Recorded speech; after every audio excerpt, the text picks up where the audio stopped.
The last light of day caught in Theresa O'Connor's copper hair as she stood on the dusty porch, the letter clutched in her trembling hands.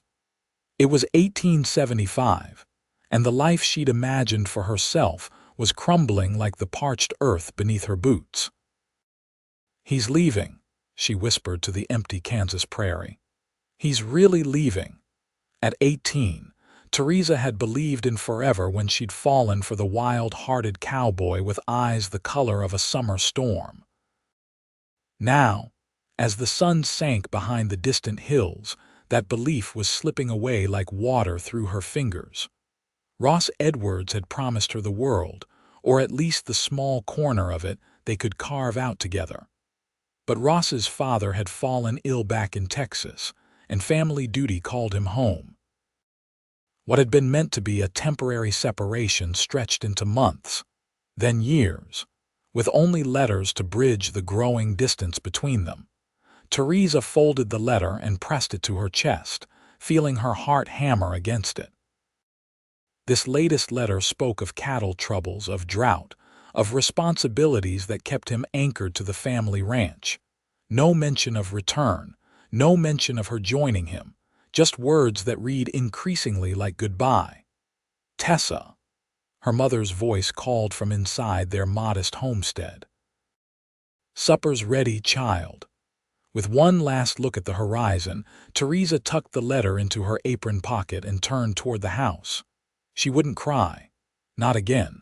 Life moved forward, even when hearts stood still. Inside, the small cabin smelled of fresh bread and stew. Her father sat at the head of the table, his weathered hands folded in prayer. Her 3 younger siblings fidgeted in their seats, hungry after a day of chores. This was her life now, helping her family maintain their struggling farm, putting aside girlish dreams of romance for the practical matters of survival. "Any word from your young man?" her father asked once grace was said, his voice gentle but probing. Theresa forced a smile. "His father's still unwell. The ranch needs him." Her mother exchanged a meaningful glance with her father. "It's been nearly 2 years, Tessa.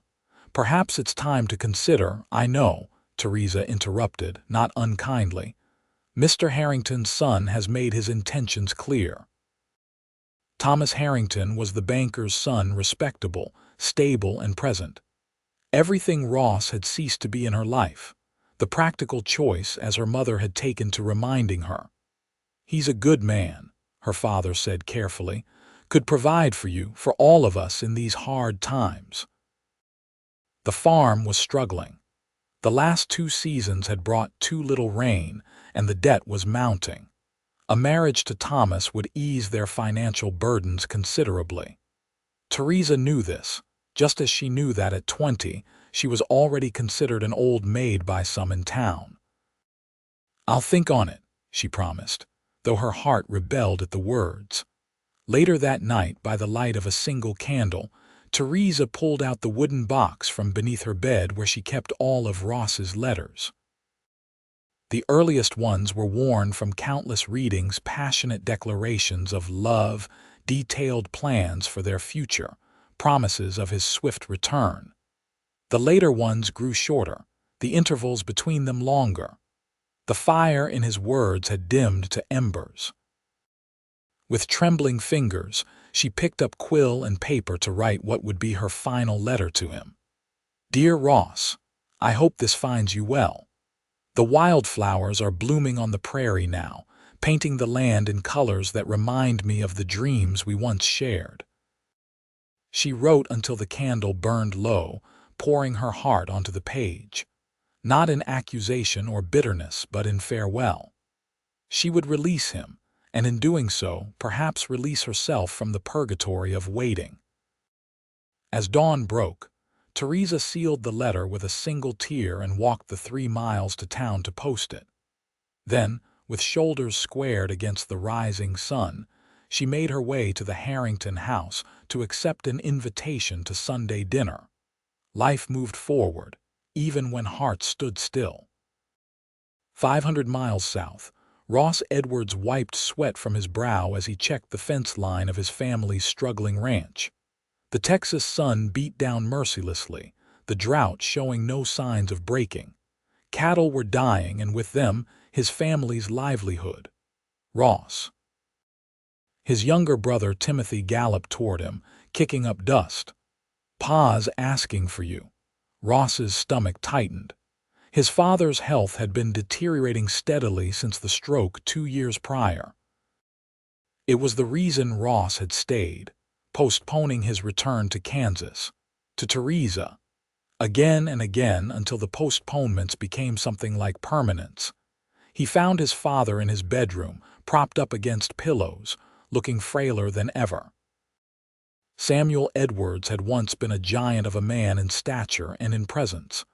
Now his body had betrayed him, leaving only his sharp mind and stubborn will intact. "Son," Samuel beckoned him closer. "Got something to say to you." Ross took a seat by the bed, removing his hat out of respect. "What is it, Pa?" "I'm dying," Samuel stated bluntly. "Don't bother denying it, we both know it's true." Ross swallowed hard. "The doctor said with proper care, doctors say a lot of things." Samuel waved a dismissive hand. "I've made my peace with it." "Question is, have you made peace with your life?" The question caught Ross off guard. "I don't understand." "That girl in Kansas," his father said, eyes suddenly keen. "The one whose letters you read by lamplight when you think no one's watching. The one who makes you smile like your mother used to make me smile." Heat crept up Ross's neck. "Theresa." "Theresa," Samuel repeated. "You love her, it wasn't a question." "Yes," Ross admitted, "I do." "Then why in God's name are you still here?" Ross stared at his father. "Because you needed me. Because the ranch is failing," Samuel interrupted. "No amount of your sacrifice will change that, and I have Timothy and your sisters. I don't need my oldest son to waste his life out of some misplaced sense of duty." "It's not misplaced," Ross protested. "You're my father, and a father wants his son to be happy." Samuel reached for Ross's hand, his grip surprisingly strong. "Go to her, before it's too late, before she finds someone else who's smart enough to stay by her side." Ross felt something crack inside him, a wall he'd built to contain his longing, his regret. "What if it already is too late?" "Then at least you'll know," Samuel said simply. "At least you won't spend the rest of your life wondering." That night, Ross couldn't sleep. He pulled out Theresa's letters, reading them chronologically, watching through her words how hope had gradually given way to resignation.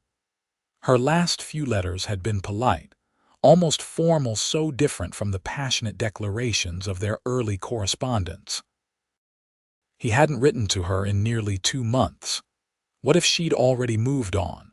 What if his father was right, and she'd found someone who could give her more than promises carried away on the wind?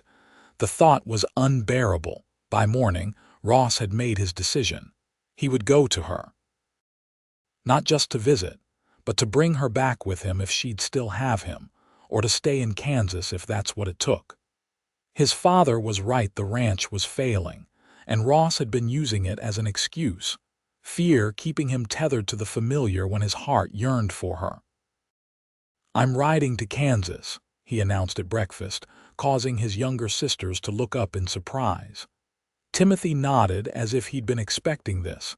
His father smiled for the first time in months. "About time," Samuel said. It took a week to make arrangements. His savings would cover the journey, but little else. He packed light, a change of clothes, Theresa's letters, and the small velvet box containing his mother's ring that his father pressed into his hand the morning of his departure. "Don't come back without her," Samuel said gruffly, embracing his son.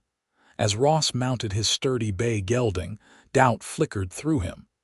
It was a journey of over 500 miles through sometimes dangerous territory. Weeks of hard riding lay ahead. But then he thought of Theresa, her laugh like summer rain, her courage in the face of hardship, the way she'd looked at him as if he were something precious. and he knew no distance was too great, no obstacle too daunting. "I'm coming, Tessa," he whispered to the open sky as he rode north. "Wait for me." The journey proved more arduous than even Ross had anticipated. Spring rains had swollen rivers, making crossings treacherous.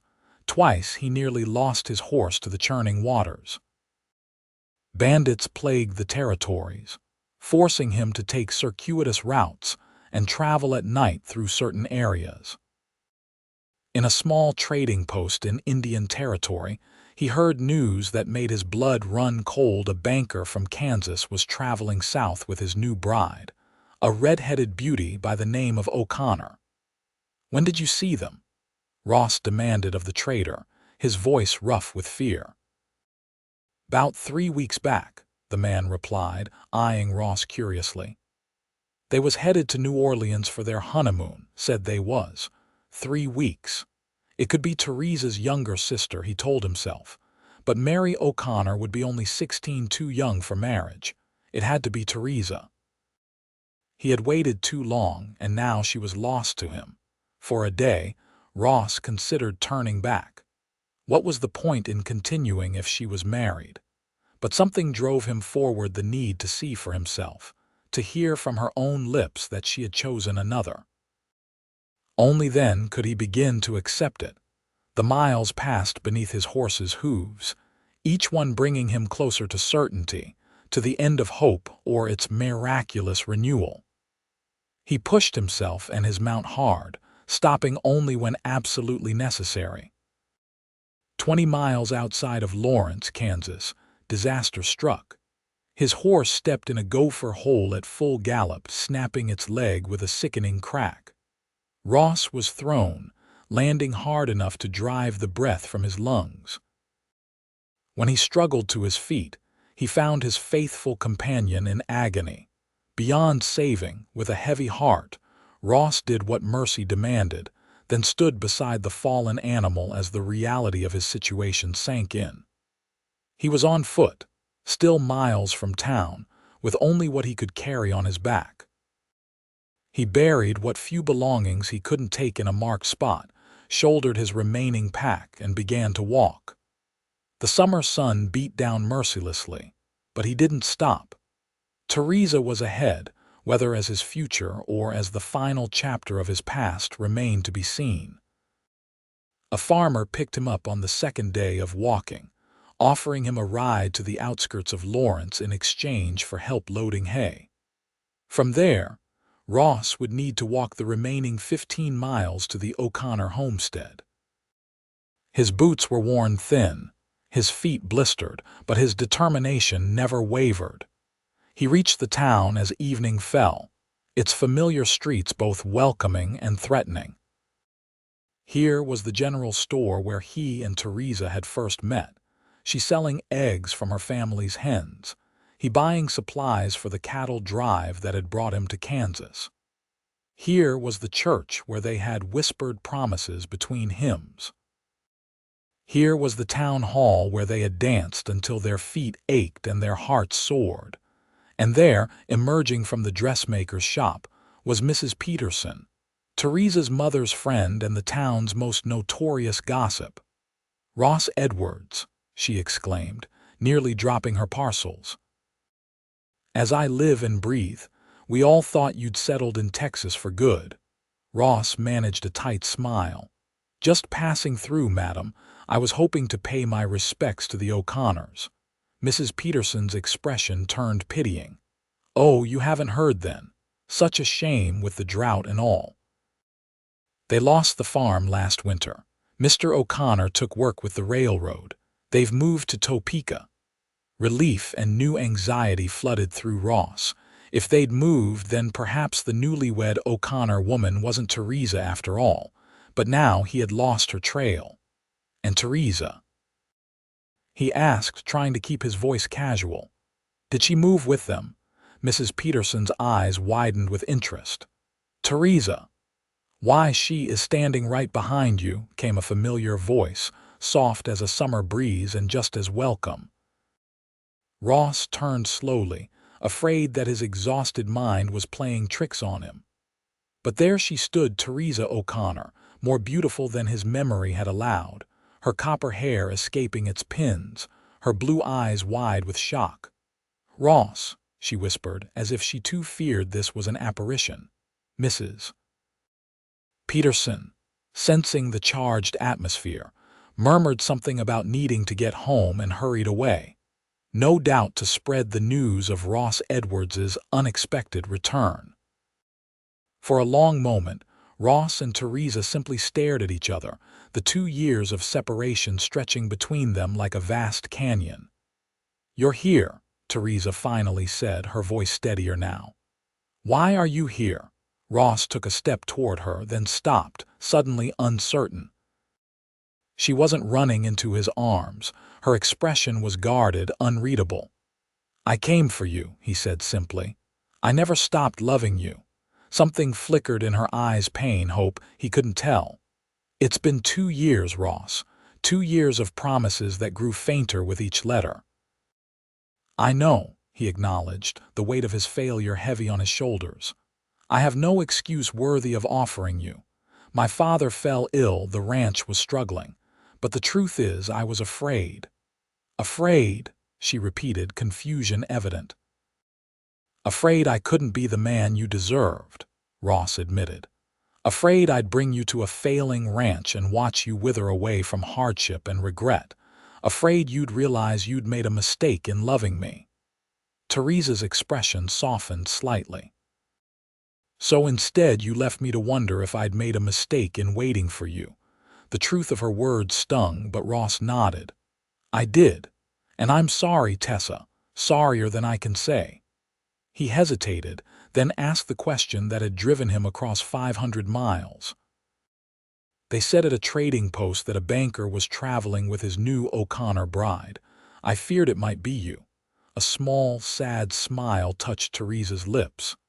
"Thomas Harrington married my cousin Kate 3 weeks ago, not me." She paused, then added softly, though not for lack of his asking. Hope surged through Ross. "You turned him down 3 times, Theresa confirmed. "My parents thought me a fool. Are you still?" Ross couldn't finish the question, fear choking the words. "Am I still waiting for you?" Theresa completed for him. "I told myself I wasn't. I wrote you a goodbye letter 6 months ago, posted it myself." Ross frowned. "I never received it." "I know," Theresa said.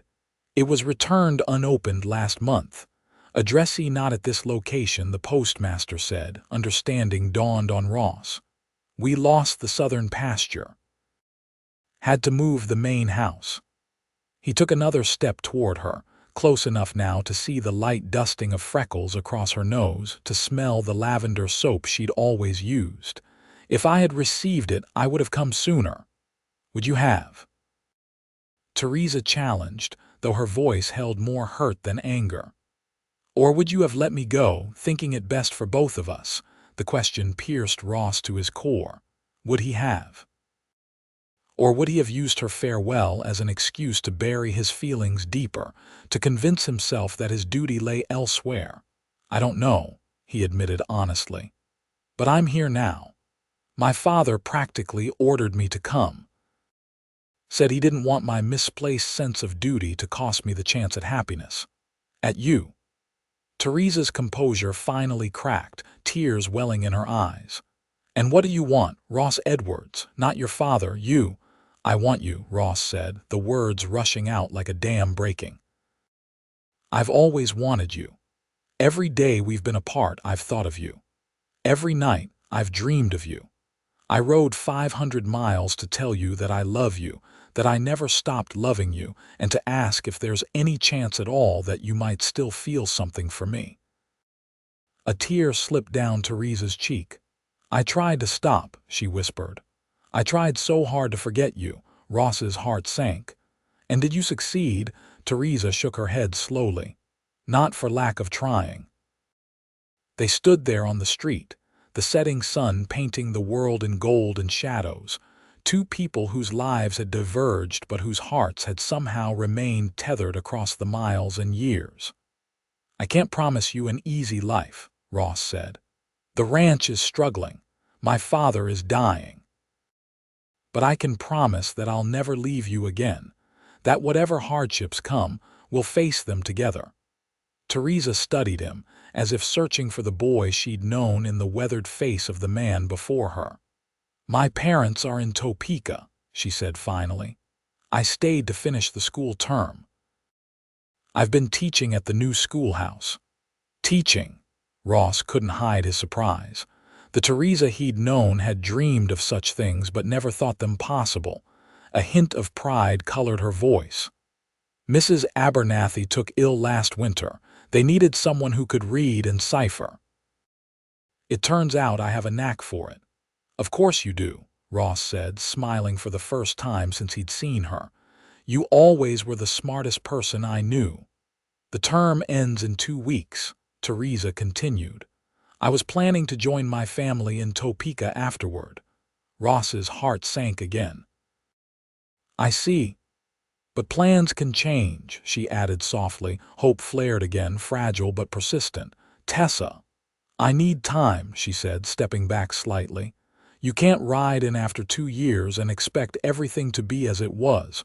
Ross nodded, accepting this. How much time? Have dinner with me tomorrow, Theresa said. At Mrs. Wilson's boarding house where I'm staying. We'll talk. Really talk, and then we'll see. It wasn't the reunion Ross had imagined during those long, lonely nights on the trail. But it was a chance, and that was more than he dared hope for this morning. Tomorrow, then, he agreed. Where can I find you if I need to send word? The schoolhouse, Theresa said. I'm there until 4 most days. She hesitated, then added, Where will you be staying? Ross had been so focused on reaching her that he hadn't thought about lodgings. I'll find a place, he assured her. Theresa nodded, then surprised him by stepping forward and brushing her fingers lightly against his cheek. You look tired, Ross. The gentle touch nearly undid him. It's been a long journey. Yes, she agreed, and he knew she wasn't just talking about the miles he'd traveled. For both of us. Then she was walking away, her back straight, her steps measured. Ross watched her go, feeling both hope and fear in equal measure. He had found her, but winning back her trust would be another journey altogether. As promised, Ross arrived at Mrs. Wilson's boarding house the following evening, freshly bathed and shaved, wearing the one clean shirt he'd packed. He'd spent the day getting his bearings in the town that had changed subtly during his absence. New businesses had opened, old ones had closed. Faces that had once been familiar now regarded him as a stranger. Mrs. Wilson answered his knock, eyeing him with undisguised curiosity. Mr. Edwards, she greeted him. Miss O'Connor is waiting in the parlor. The parlor was small but neat, with faded floral wallpaper and furniture that had seen better days but was well maintained. Theresa stood by the window, silhouetted against the evening light.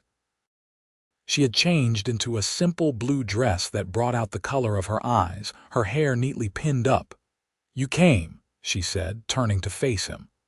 I said I would, Ross replied, remaining near the door. A small smile touched her lips. You've said many things over the years. The gentle rebuke stung, but Ross accepted it as his due. Fair enough. An awkward silence fell between them, so different from the easy conversations of their youth. Mrs. Wilson broke it by announcing that dinner was ready in the dining room. They followed her through to a modest dining room where a table was set for 2. A simple meal of roast chicken, potatoes, and greens awaited them, with apple pie for dessert. Mrs. Wilson served them, then tactfully withdrew, leaving them to the privacy of their conversation. How is your family? Ross asked once they were alone, reaching for safe territory. Surviving, Theresa replied, her tone softening. The drought hit everyone hard.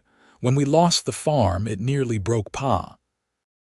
But the railroad work pays steady, and my sister Mary has found employment as a companion to an elderly lady in Topeka.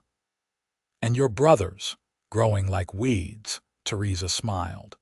James is apprenticed to a carpenter now. William is still in school. Ross nodded, remembering the gangly boys who had followed him around, pestering him with questions about cattle and horses. And you became a teacher.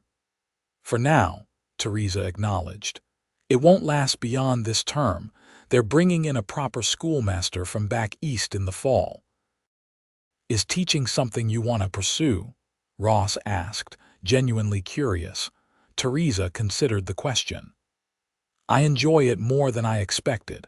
The children are eager to learn, most of them, and there's something satisfying about opening up the world through books and numbers.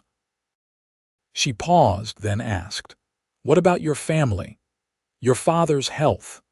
Ross told her about Samuel's declining condition, about Timothy's growing competence with the ranch operations, about his sisters blossoming into young women. As they ate, the conversation gradually became less strained, moments of their old easy rapport shining through. After dinner, they moved to the small garden behind the boarding house. The evening was mild, the air sweet with the scent of early summer blooms. I received all your letters, Theresa said abruptly, breaking a comfortable silence. Every one. I could chart the changes in you through your words, how they grew shorter, more formal, how the promises of return became vaguer until they stopped altogether. Ross didn't deny it. I told myself I was being realistic, that I couldn't make promises I wasn't sure I could keep. But that's exactly what love is, Ross, Theresa said, her voice tight with emotion. It's believing in promises even when the world gives you every reason to doubt. I failed you, Ross admitted. I know that now. I let fear guide me instead of love.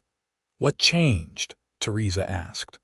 Why now, after all this time? Ross thought of his father's blunt words, of the realization that had struck him like lightning.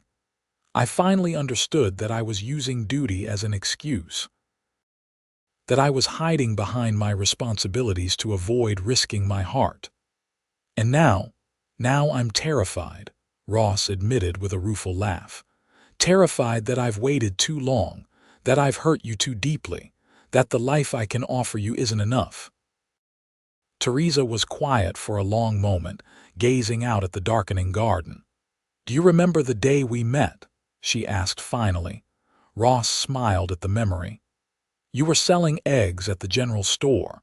You tried to convince me they were the largest, freshest eggs in 3 counties. And you said you'd take them, but only if I'd let you call on me, Theresa continued. I thought you were the most forward man I'd ever met. I was desperate, Ross admitted. I'd have bought the entire hen house if that's what it took to see you again. They both laughed, and for a moment the years of separation seemed to evaporate. What do you want now, Ross? Theresa asked, her expression serious again. Not just for us, for yourself, for your life. It was a profound question, one Ross had been asking himself throughout the long journey north. I want a life of purpose, he said slowly.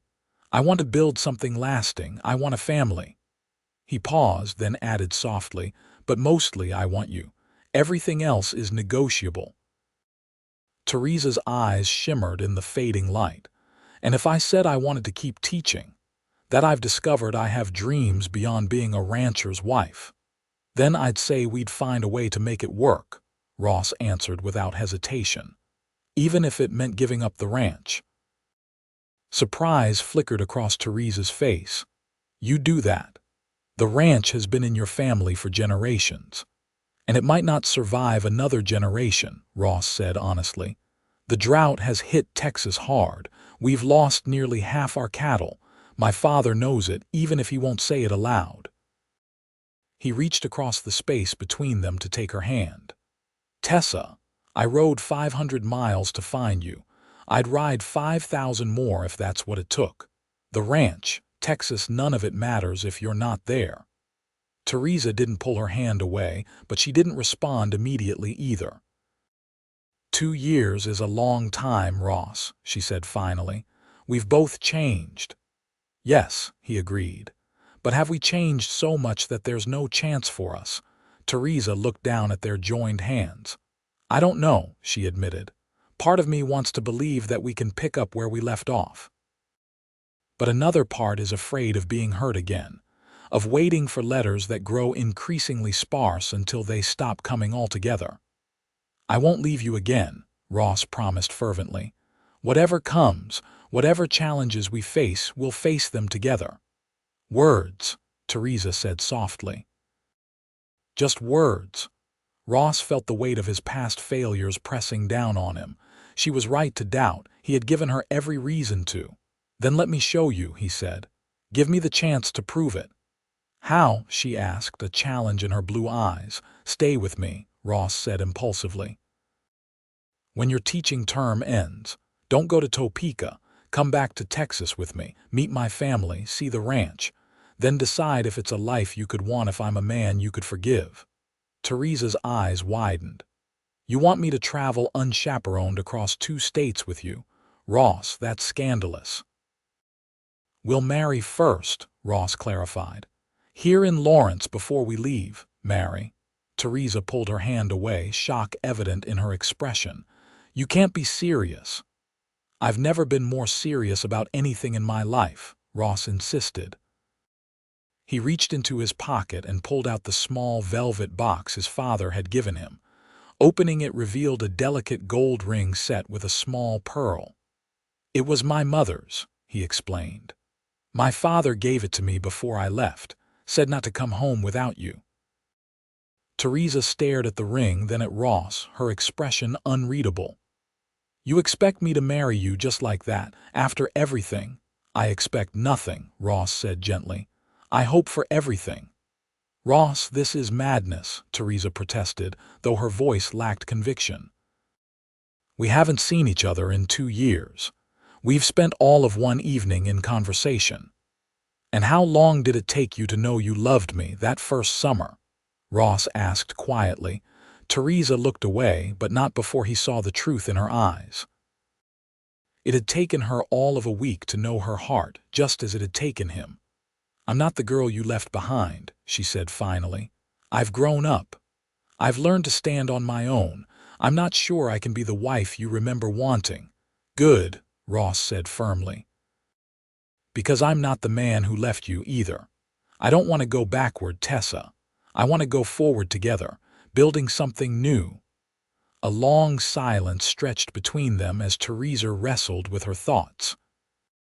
Ross waited, his heart pounding, knowing that his entire future hung in the balance of her decision. I can't marry you, she said finally, and Ross felt his world collapse. But before he could speak, she continued, not tomorrow, not this week. I have responsibilities to the children I'm teaching. I gave my word that I would finish the term. Hope cautiously rekindled, and after the term ends, Theresa took a deep breath. After the term ends, I'll consider your proposal, but I make no promises beyond that. It wasn't the answer Ross had hoped for, but it wasn't a rejection either. Then I'll stay, he decided. For the next 2 weeks, I'll help around town, make myself useful, let you get to know the man I've become. A small smile touched Theresa's lips. And where will you stay? Mrs. Wilson mentioned she has a room available, Ross said. It will do fine. Theresa nodded slowly. 2 weeks, she agreed, and then we'll talk about the future. As they walked back inside, Ross felt both triumph and trepidation. He had a chance, perhaps his last chance, to win back Theresa's heart. He couldn't afford to waste it. The next 2 weeks passed in a blur of activity. Ross made himself indispensable around Lawrence, helping repair the church roof, assisting the blacksmith when his apprentice fell ill, and even spending time at the schoolhouse, teaching the children about cattle ranching and life in Texas. Watching Theresa with her students, Ross discovered new facets of the woman he loved. She was patient yet firm, nurturing yet demanding excellence. The children adored her, and Ross found himself wondering what kind of mother she would be to their own children, should she agree to marry him. Each evening, they would walk together after dinner, sometimes in companionable silence, sometimes deep in conversation about their hopes and fears. Gradually, the walls Theresa had built around her heart began to lower. "I was so angry with you," she admitted one evening as they sat on a bench near the town's small pond. "Not just for staying away, but for making me question myself. I thought perhaps I hadn't been enough, that if I had been more beautiful, more accomplished, you would have found a way to return." "Tessa, no," Ross said, horrified. "It was never about you not being enough. If anything, it was about me fearing I wasn't enough for you." "We were both foolish," Theresa said softly, "letting pride and fear come between us." "Yes," Ross agreed, "but we're wiser now, aren't we?" Theresa smiled, a genuine smile that reached her eyes. "Perhaps a little." On their final Sunday before the end of the school term, they attended church together. Ross was acutely aware of the curious glances and whispered comments as they entered. News of his return and his intentions toward Theresa had spread throughout the small community. After the service, as they stood in the churchyard, Ross noticed Thomas Harrington watching them from across the way. The banker's son approached, his expression carefully neutral. "Edwards," he greeted Ross with a nod. "Heard you were back in town." "Harrington," Ross returned the greeting, instinctively moving closer to Theresa. Thomas turned to Theresa, his expression softening. "Miss O'Connor, you're looking well."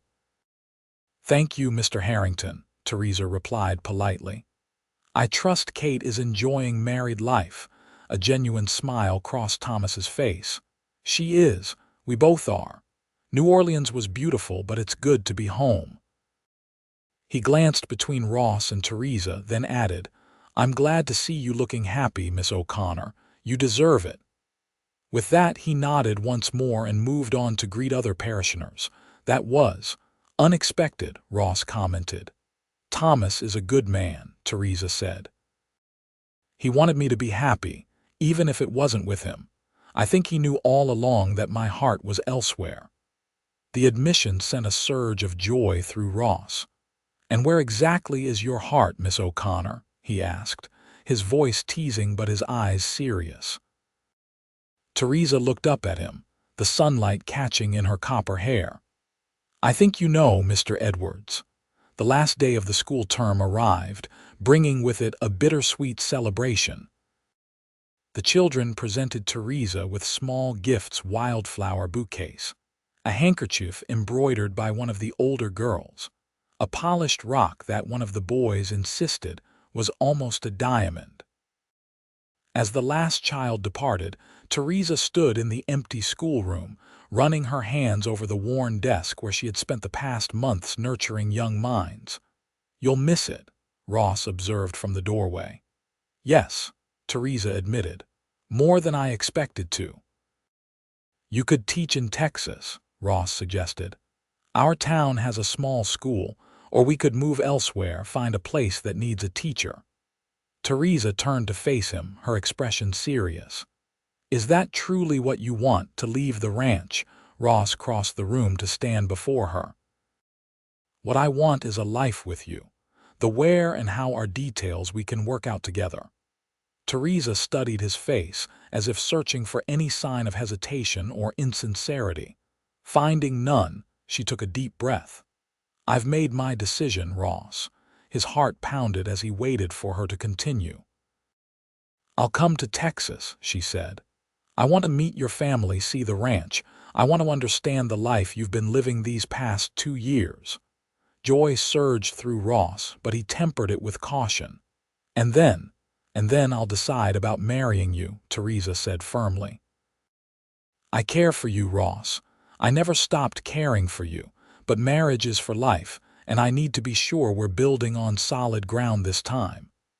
It wasn't the unconditional acceptance he'd hoped for, but Ross recognized the wisdom in her approach. "Fair enough," he agreed. "When would you like to leave?" I should visit my family in Topeka first, Theresa said. Explain everything. Pack my belongings. Of course, Ross nodded. We can take the train tomorrow. I'll wait in Topeka while you speak with your parents, then we'll continue south together. Theresa's eyes widened slightly. You'd come to Topeka with me, all the way to your parents' door, Ross confirmed. I want to ask your father's blessing properly, even if your decision isn't final. Something in Theresa's expression softened. You've changed, Ross Edwards. For the better, I hope? Yes, she said softly. For the better. The journey to Topeka was a short one by train, a far cry from the arduous trek Ross had made from Texas. As they settled into their seats, Theresa next to the window and Ross beside her, a comfortable silence fell between them. What will you tell your parents? Ross asked eventually. Theresa considered the question. The truth. That you've returned, that we're reconnecting, that I want to see the life you've built in Texas before making any permanent decisions. Do you think they'll approve? A small smile touched Theresa's lips. My mother will worry, but she always does. My father. She paused. My father once told me that he'd never seen two young people more obviously meant for each other than you and me. He was disappointed when you stayed away, but I think he'll be glad to see you trying to make amends. The train pulled into Topeka by mid-afternoon. The city was larger and busier than Lawrence, with more buildings of stone and brick, more businesses, more people hurrying along the streets. Theresa led the way to a modest house in a working-class neighborhood. My father's railroad pay allowed them to rent this place, she explained as they approached. It's small, but solid. Before they could reach the door, it flew open, and a young woman with Theresa's copper hair but a rounder face burst out. Tessa, we weren't expecting you until next week, Mary O'Connor exclaimed, then stopped short at the sight of Ross. Oh my goodness, is that? Hello, Mary, Ross greeted her, removing his hat. You've grown up. Mary's stunned expression gave way to a wide grin. Wait until Pa sees this, she said, then turned and shouted into the house. Pa, Ma, you'll never guess who Tessa's brought with her. Within moments, the small front yard was filled with O'Connors. Margaret O'Connor, still slender but with more gray in her auburn hair, gasped at the sight of Ross. James and William, no longer boys but young men, stared in shocked recognition. And Patrick O'Connor, his face more weathered but his eyes as sharp as ever, stepped forward to stand before Ross. Mr. Edwards, he said formally, this is unexpected. Mr. O'Connor, Ross replied, meeting the older man's gaze steadily. I've come to make things right if I can. A long moment passed as Patrick assessed the man standing before him. Then, to everyone's surprise, he extended his hand. It's about time, son. The tension broken, Margaret hurried forward to embrace her daughter, then somewhat tentatively extended the same courtesy to Ross. The boys bombarded him with questions about Texas and his journey north, while Mary watched the entire scene with undisguised delight. Come inside, Margaret urged, leading the way into the small but neat house. I'll put on tea, or would you prefer coffee, Ross? Coffee would be wonderful, Mrs. O'Connor, thank you, Ross replied, touched by the warmth of their welcome. He had feared hostility or at least cold courtesy, not this almost immediate reabsorption into the family. Once they were settled in the tiny parlor, cups of coffee and tea distributed, Patrick got straight to the point. So you've returned for our Tessa, he stated. After 2 years of silence. Pa, Theresa began, but Ross gently touched her arm. It's a fair observation, sir, he said to Patrick. Yes, I've returned for Theresa. I should never have stayed away so long. I have no excuse worthy of offering, only my sincere regret and my promise that I won't make the same mistake again. Patrick studied Ross over the rim of his coffee cup. And what are your intentions now? Ross glanced at Theresa, who gave him a small nod of encouragement. "I've asked your daughter to marry me," he said. "She hasn't given me an answer yet. She wants to see the ranch in Texas first, to meet my family, to understand what life there would be like." Margaret gasped softly. "Texas? Tessa, that's so far." "It's not a decision I'm making lightly, Ma," Theresa assured her mother, "but I need to see, to understand the life Ross has been living." Patrick nodded slowly. "Sensible," he pronounced. "Always were a level-headed girl, our Tessa." He turned his attention back to Ross.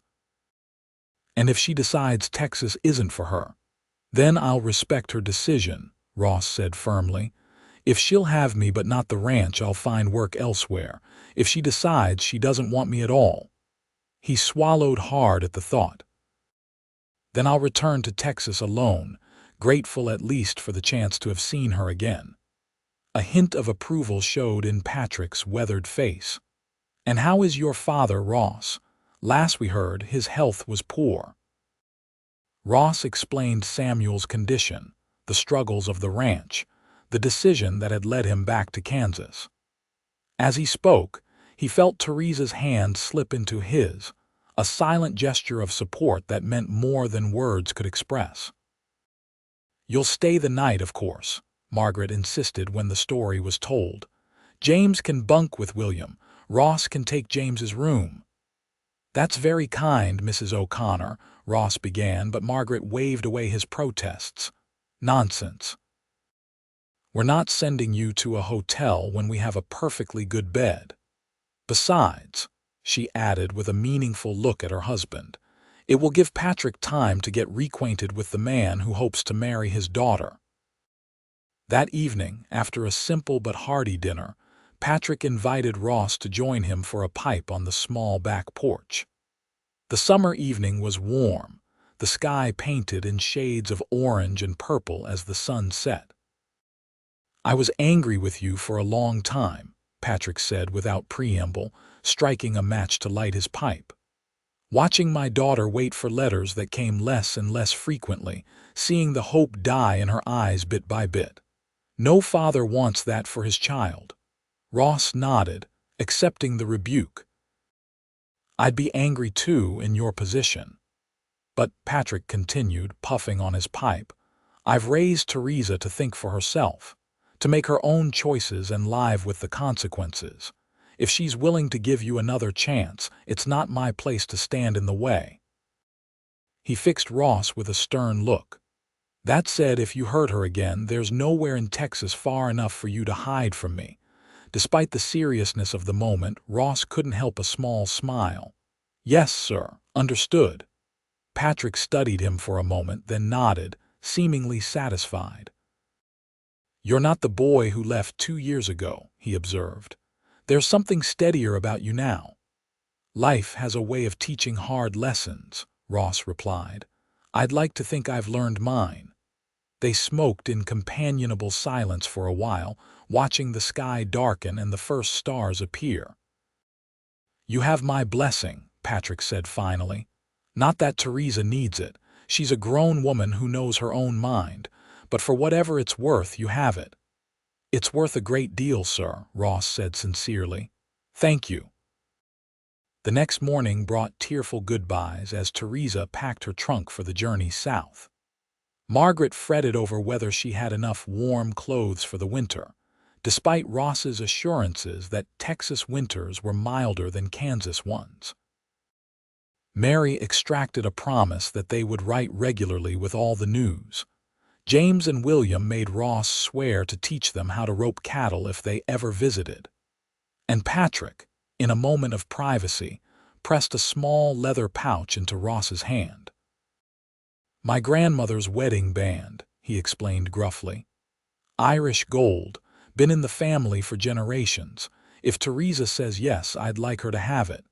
Deeply touched, Ross carefully tucked the pouch into his breast pocket. "I'll guard it with my life, sir." The train journey south was long but not unpleasant. Ross and Theresa shared a passenger car with an elderly couple, a traveling salesman, and a young mother with 2 small children. As the landscape changed around them, they talked, sometimes about serious matters, sometimes about nothing at all, relearning the rhythms of each other's thoughts. At night, Ross secured a sleeping berth for Theresa while he dozed upright in his seat.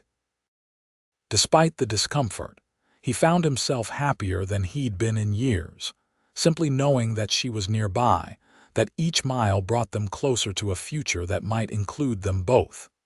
They changed trains in Oklahoma Territory, then again at the Texas border. As they journeyed deeper into Texas, Ross found himself growing increasingly anxious. How would Theresa react to the harsh realities of ranch life during a drought? Would she find the landscape too stark, the work too hard, the isolation too complete? "You're worried," Theresa observed as they neared their destination, the train chugging through increasingly arid countryside. "A bit," Ross admitted. "The ranch. It's not what it once was. The drought has been hard." Theresa reached across to touch his hand. "I'm not coming to judge, Ross. I'm coming to understand." Her words eased some of his anxiety, but not all of it. So much depended on these next few days. When they finally arrived at the small town nearest the Edwards Ranch, Ross hired a wagon to take them the remaining 10 miles. As they traveled the dusty road, he pointed out landmarks: the creek where he'd learned to fish as a boy, the bluff where he and Timothy had built a hideaway, the distant mountains that marked the edge of their property. Theresa took it all in, her expression thoughtful but unreadable. She didn't comment on the obvious signs of drought: the brown, withered grass, the low water levels in the creek, the thin cattle that watched them pass with dull eyes. The ranch house came into view as they crested a small hill, a sprawling single-story structure built of native stone and timber, with a wide porch wrapping around 2 sides. It had seen better days, with patches in the roof and a sagging step, but it stood solid against the Texas sun. As the wagon pulled into the yard, the front door flew open, and a young man of about 16 burst out, followed by 2 young women in their late teens and early 20s. "Ross," Timothy shouted, running to meet them. "You're back." Then, catching sight of Theresa, he skidded to a halt, suddenly self-conscious. "Miss O'Connor, is it really you?" Theresa smiled at Ross's younger brother, seeing the boy she remembered in the young man's features. "Hello, Timothy. Yes, it's me." The girls approached more sedately, though their excitement was evident in their shining eyes. Ross made the introductions: his sisters, Rebecca and Rachel, both of whom had been too young to travel to Kansas during the cattle drive that had first brought Ross there. "Pa's been asking for you every day," Timothy informed Ross as they unloaded Theresa's trunk from the wagon. "Said he wasn't going to die until he saw you bring home your Kansas girl." Ross shot his brother a warning look, but Theresa just smiled. "Then I'm glad we arrived when we did," she said diplomatically. "I'd very much like to meet your father." Rebecca stepped forward and linked her arm with Theresa's. "Pa's having a good day today. Come, I'll show you to the guest room so you can freshen up, then take you to him." As the women disappeared into the house, Timothy turned to Ross with wide eyes. "You actually did it," he said, amazement clear in his voice. "You brought her back." "She hasn't agreed to stay," Ross cautioned. "She's here to see what life would be like, to meet all of you before she makes her decision." Timothy grinned. "Once she meets us, how could she possibly say no?" Despite his anxiety, Ross found himself smiling at his brother's confidence. "Let's hope you're right." Inside, the house was cool and dimly lit, the thick stone walls keeping out the worst of the Texas heat. Theresa emerged from the guest room after changing from her travel-stained dress into a fresh blue one, her hair neatly pinned up once more. "Ready?" Ross asked softly. Theresa nodded, though he could see the nervousness in her eyes. "Is there anything I should know before meeting your father?" Ross considered the question. He's direct, sometimes painfully so. The stroke affected his left side, so he doesn't move much. But his mind is as sharp as ever, and he's been looking forward to meeting you for a very long time. With a nod of understanding, Theresa followed Ross down the hallway to Samuel Edwards's bedroom. Ross knocked softly, then pushed the door open at his father's gruff, "Come in."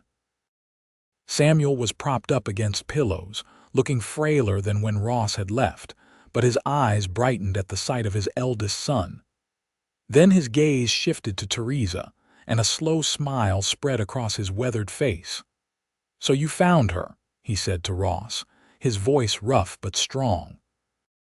"I did, Pa," Ross confirmed, moving to his father's bedside. "This is Theresa O'Connor. Tessa, my father, Samuel Edwards." Theresa stepped forward without hesitation, extending her hand to the old rancher. "It's a pleasure to meet you, Mr. Edwards. Ross has told me so much about you."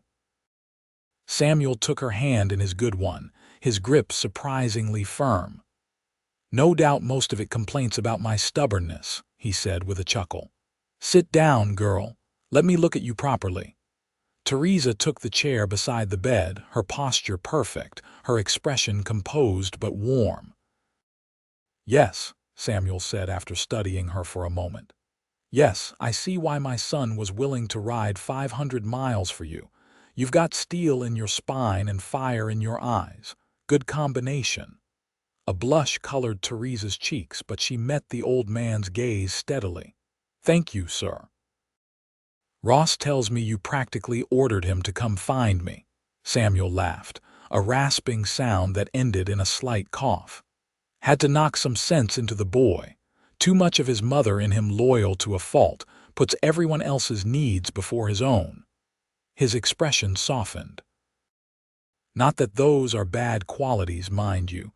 Just need to be balanced with a bit of selfishness now and then." "I wouldn't call pursuing one's happiness selfish, Mr. Edwards," Theresa said thoughtfully.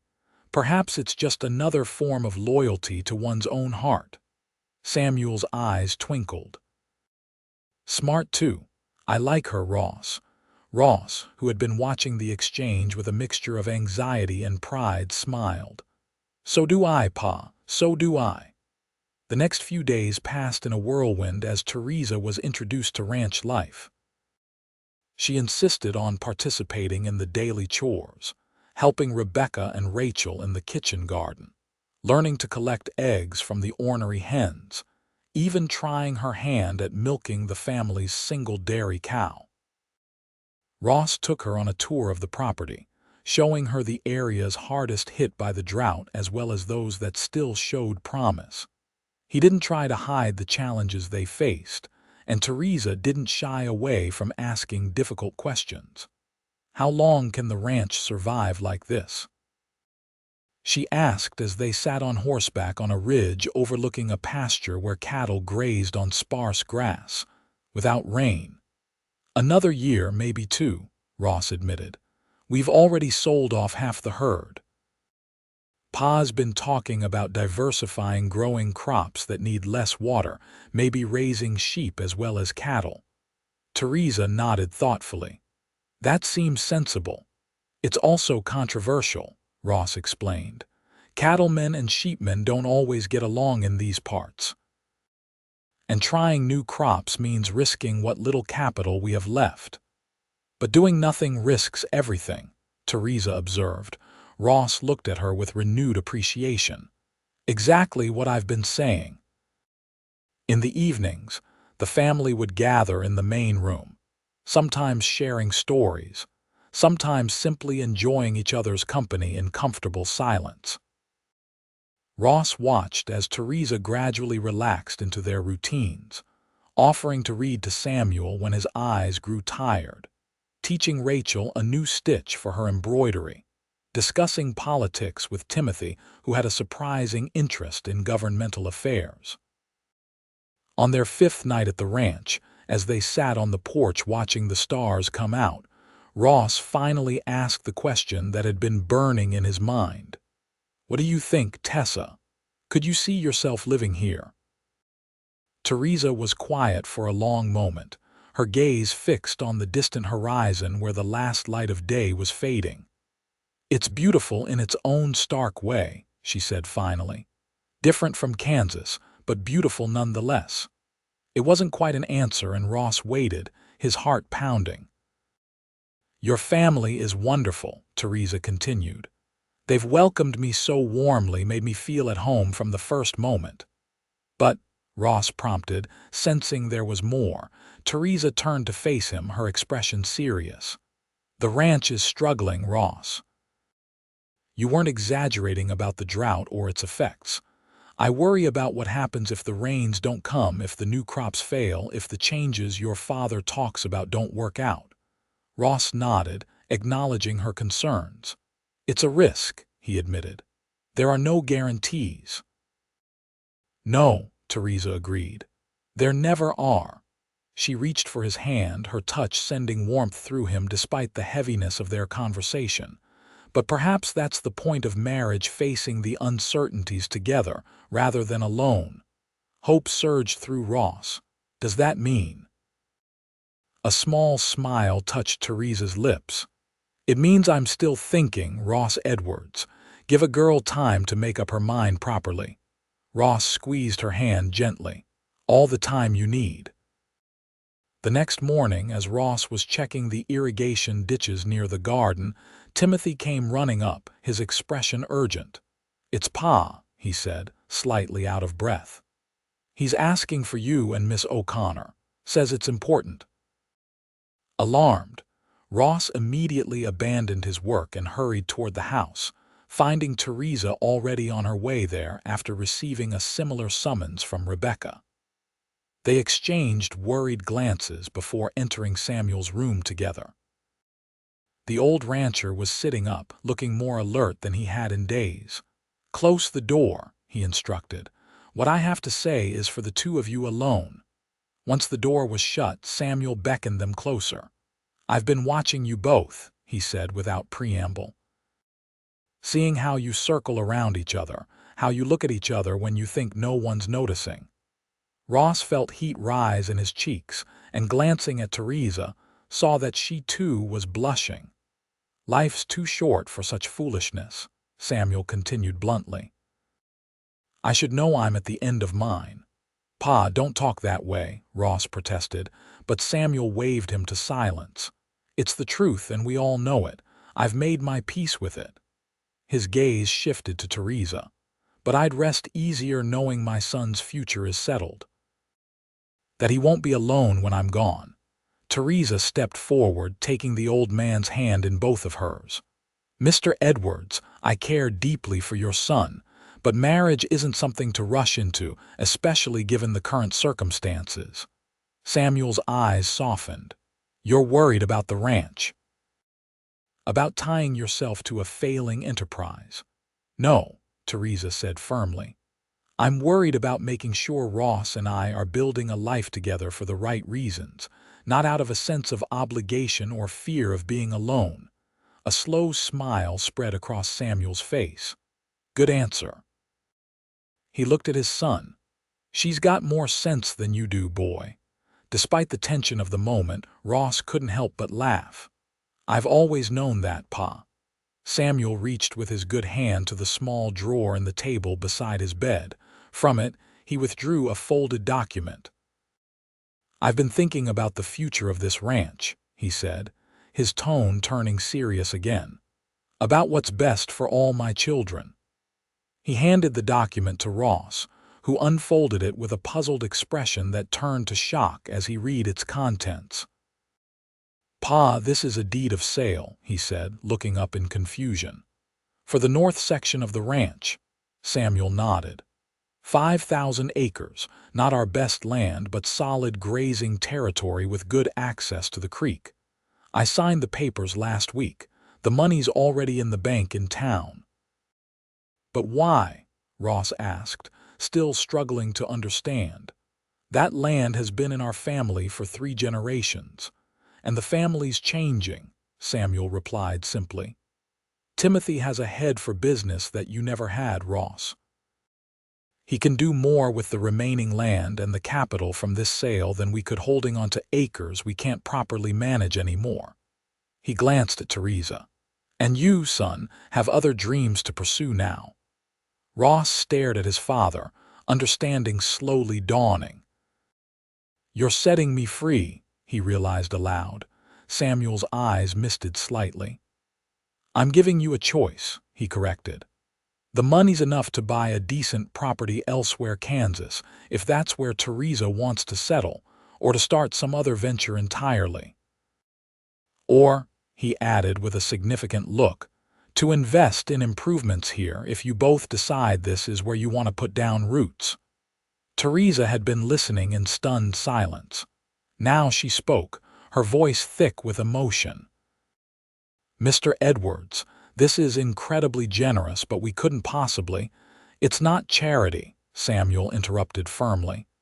It's an investment in my family's future, in my grandchildren's future. His gaze moved between them. Whatever you decide, I want you to decide it together as equals. Not with Ross feeling chained to this land by obligation, nor with you feeling like an outsider with no say in the matter. Ross looked at the deed in his hands, then at his father, a new understanding and respect filling him. Samuel Edwards had always been a proud, sometimes stubborn man. This gesture, this willingness to let go of land that had defined their family for generations, represented a profound shift. Thank you, Pa, he said simply, his voice rough with emotion. Samuel nodded, then leaned back against his pillows, suddenly looking tired. Now go on, both of you. Talk about what this means. Make your plans. Just don't take too long about it. I'd like to dance at your wedding before I meet my maker. As they left the room, Ross noticed Theresa wiping tears from her eyes. He took her hand, leading her out to the porch where they could speak privately. I don't know what to say, Theresa admitted once they were alone. Your father's generosity is overwhelming. He's always been generous, Ross said, just not always so wise about showing it. He carefully refolded the deed and tucked it into his shirt pocket. This changes things, doesn't it? Theresa looked out at the ranch spread before them, then back at Ross. It removes some practical obstacles, she acknowledged. But the fundamental question remains the same. Do we want to build a life together, here in Kansas or somewhere else entirely? Ross took both her hands in his. I know what I want, Tessa. I've never been more certain of anything. But what do you want? Theresa's eyes searched his, as if looking for something only she could see. Whatever it was, she seemed to find it, because a slow smile spread across her face. I want you, Ross Edwards. I tried to convince myself that I'd moved beyond those girlish feelings. But seeing you again, being with you these past weeks, I know now that what I feel isn't girlish at all. It's the love of a woman for the man she wants to spend her life with. Joy surged through Ross, so intense he could barely breathe. Does that mean? Yes, Theresa said simply. I'll marry you, not because of your father's gift or out of any sense of obligation, but because I love you, because I never stopped loving you even when I wished I could. Ross pulled her into his arms, holding her close as if afraid she might disappear. I love you, Theresa O'Connor, more than I have words to express. Then show me, Theresa whispered, tilting her face up to his. Their lips met in a kiss that held all the promise of their future, tender yet passionate, a homecoming and a new beginning all at once.